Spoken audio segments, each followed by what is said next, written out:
Finalizando o capítulo 7 do Evangelho de Jesus Cristo, segundo Marcos, hoje vamos ver os versos de 31 até 37, que diz assim: A seguir, Jesus saiu dos arredores de Tiro e atravessou Sidom até o mar da Galileia e a região de Decápolis. Ali algumas pessoas lhe trouxeram um homem que era surdo e mal podia falar, suplicando que lhe impusesse as mãos. Depois de levá-lo à parte, longe da multidão, Jesus colocou os dedos nos ouvidos dele. Em seguida, cuspiu e tocou na língua do homem. Então voltou os olhos para o céu e, com um profundo suspiro, disse-lhe Efatá, que significa abre-se, abra-se. Com isso, os ouvidos do homem se abriram, sua língua ficou livre e ele começou a falar corretamente. Jesus ordenou-lhes que não o contassem a ninguém. Contudo, quanto mais ele os proibia, mais eles falavam.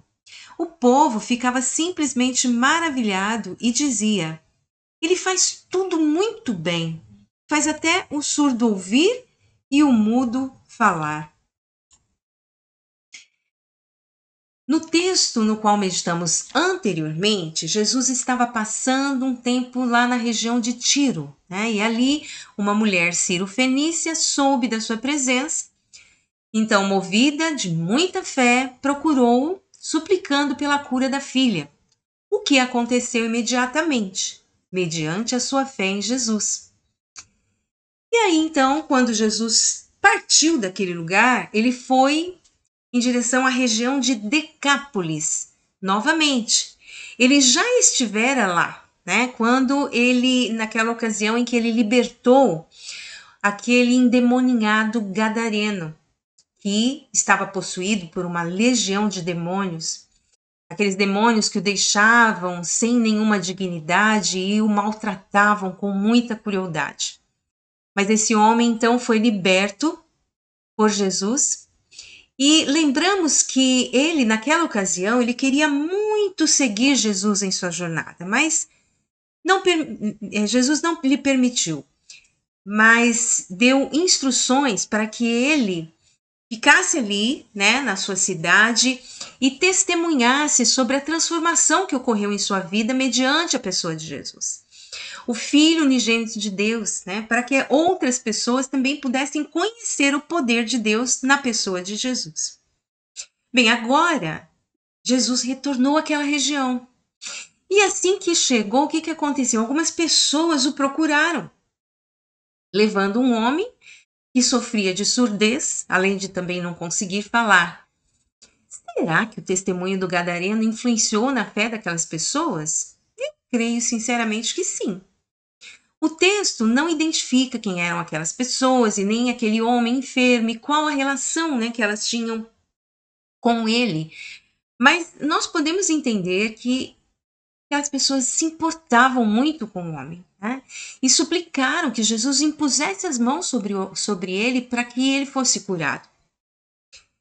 Então, vamos pensar, antes de Jesus ir a Decápolis pela primeira vez, os habitantes de lá não o conheciam, talvez nem tivessem ainda ouvido falar sobre ele.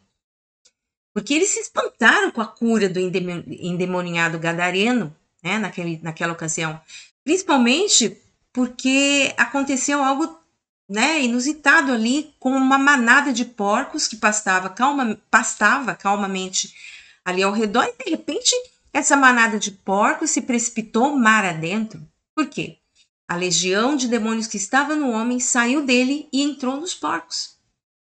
E aí o povo ficou assim admirado, né? Mas ficou assim aflito, né? Por tudo aquilo que estava acontecendo e não queria nem que Jesus mais ficasse ali. Bem, mas o tempo passou e eu acredito que aquele homem gadareno, que era bem conhecido pela população local, ele testemunhou, né, de Jesus, do que Jesus fez com ele, e eles comprovaram uma mudança radical na vida dele, uma mudança para melhor. Então, como foi importante, né, que ele permanecesse ali naquela cidade, na sua cidade de origem e fosse um instrumento de Deus para gerar fé nos corações sedentos, né, das pessoas daquele lugar. Bom, o fato agora é que as pessoas estavam lá, diante de Jesus naquele dia, né? Pessoas da cidade suplicando pela cura de um amigo. O texto menciona que havia uma multidão diante daquela cena e Jesus não quis curar o homem diante da multidão, né? Então, ele, com o discernimento que ele teve, ele levou o homem para longe, né, à parte da multidão, e ali então ministrou a cura, né? Tocou na língua do homem. Então ele olhou para o céu. E é interessante que Marcos registra um detalhe, né, que eu acredito que seja importante a gente pensar.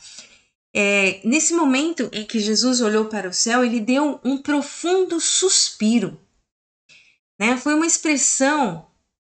Quando alguém suspira, normalmente é para quê? Para expressar algum sentimento, que pode ser de tristeza, de lamento, mas também pode ser de alívio, né? De satisfação. E Jesus suspirou naquele momento e depois disso ele deu uma ordem, ele falou uma palavra em aramaico, né, que Marcos cita lá, efatá, e ele dá o significado. Efatá significa abra-se.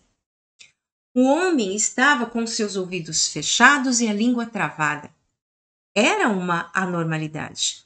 Nós não sabemos a causa, nem desde quando ele ficou naquelas condições. Mas Jesus ordenou e aquilo que estava fechando seus ouvidos e travando a sua língua foi totalmente eliminado. O homem ficou normal, passou a ouvir e a falar corretamente. Bem, Jesus pediu, né, para as pessoas que ali estavam que não espalhassem, né, aquilo que eles viram, né, sobre o ocorrido, não espalhasse aquela notícia, mas não tinha jeito, ninguém aguentava. O povo maravilhado compartilhava os acontecimentos com muita gente e sem dúvida chegava também aos ouvidos daqueles que desejavam ardentemente condenar Jesus à morte. Entretanto, embora, né, o destino realmente de Jesus, ele veio para morrer, né, para padecer, para morrer no lugar de toda a humanidade, a morte substitutiva de Jesus, ainda não era o momento, ainda não era o tempo determinado para que isso acontecesse. Jesus ainda tinha muitas coisas a fazer na sua missão. Bem, mas as pessoas ali, né, estavam admiradas porque Jesus conseguiu até fazer um surdo ouvir e um mudo falar, né? Foram que eles falaram ali, declararam, expressaram, né, com tanta admiração. Mas eu quero meditar em algo aqui. Para além da audição mecânica e neuronal do nosso organismo, Jesus pode atuar na nossa audição espiritual. Quantas vezes, né, ele dizia após seus ensinamentos: quem tem ouvidos para ouvir, ouça. Quantas pessoas ouvem muito bem com seus ouvidos naturais, porém estão surdas espiritualmente. Seus ouvidos estão fechados para ouvirem a verdade. E essa deficiência é muito perigosa, porque ela pode afetar o destino da pessoa. Quem não abrir os seus ouvidos espirituais para ouvirem das boas novas de salvação, como poderão compreender sobre a redenção da condenação eterna? Em Romanos, capítulo 10, verso 17, o apóstolo Paulo explica que a fé vem pelo ouvir a mensagem, e a mensagem é ouvida mediante a palavra de Cristo. Jesus é quem trouxe a mensagem de salvação. E que mensagem é essa? Resumidamente falando, todos estão separados de Deus, é um fato, né? Separados por causa do pecado. Porém, Jesus, o Filho unigênito de Deus, foi enviado ao mundo em um corpo humano para, como homem, pagar pela culpa de toda a humanidade. Entretanto, há uma condição para cada um de nós. A condição é crer. Crer na mensagem de Jesus implica em obedecer aos mandamentos de Deus, que se resumem em amar a Deus sobre todas as coisas e amar ao próximo como a si mesmo. Não adianta alguém dizer que ama a Deus, Pai, se não ama Jesus. Se não recebe Jesus como seu Salvador, como Senhor da sua vida. Porque essa é a vontade de Deus, Pai. Esse é o plano. A salvação vem por Jesus.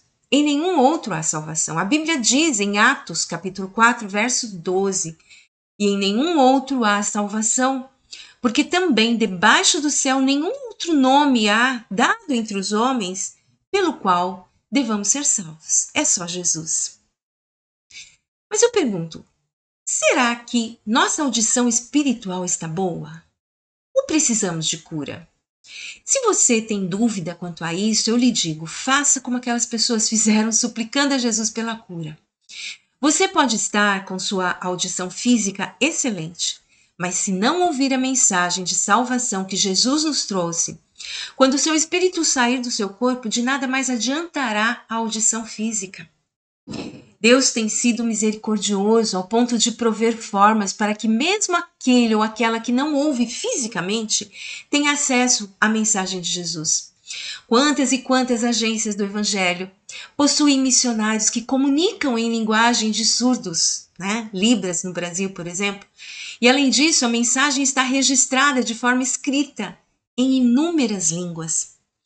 Deus quer que todos ouçam a verdade e abandonem a mentira, e sejam salvos da perdição eterna, ou seja, salvos de ficarem totalmente afastados de Deus. Outra reflexão importante a se fazer nesse contexto é a diferença entre ouvir e escutar. Ouvir é a capacidade de captar sons, remete ao sentido da audição. Já escutar remete à atenção que se coloca ao ouvir algo. Você pode estar ouvindo a mensagem, porém, se não der atenção a ela, não fará diferença na sua vida.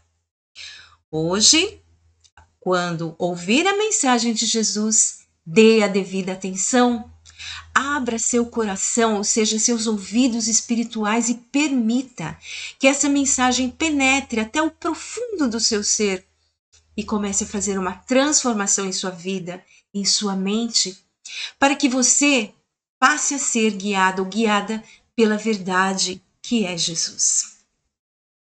Outra reflexão que podemos fazer desse texto é também a capacidade de falar, compartilhar o que Jesus tem feito em nossas vidas. Como fez o gadareno e como certamente fez aquele homem que foi curado tanto da surdez quanto da incapacidade de falar. Se a fé vem pelo ouvir a mensagem de Cristo, temos que compartilhar essa mensagem. Aliás, esse é o propósito aqui do canal, compartilhar a palavra viva e eficaz, os ensinamentos de Jesus, os ensinamentos bíblicos. No Salmo 119, verso 105, o salmista declara que a palavra de Deus ilumina os nossos passos, e clareia o caminho. Milhares e milhares de pessoas têm experimentado essa bênção. E ela é para todos e todas que creem na mensagem de salvação que Jesus trouxe à Terra há cerca de 2000 anos atrás. E ela continua sendo viva e eficaz. Portanto, ouça, escute, creia, receba a bênção e compartilhe. Então, por hoje é isso. Deus abençoe grandemente a sua vida. Se fez sentido para você essa mensagem, eu peço que você compartilhe, né? Transmita para outras pessoas também. Se inscreva no canal se você ainda não o fez e curta também a mensagem, o vídeo, tá bom? E até a próxima. Deus abençoe você.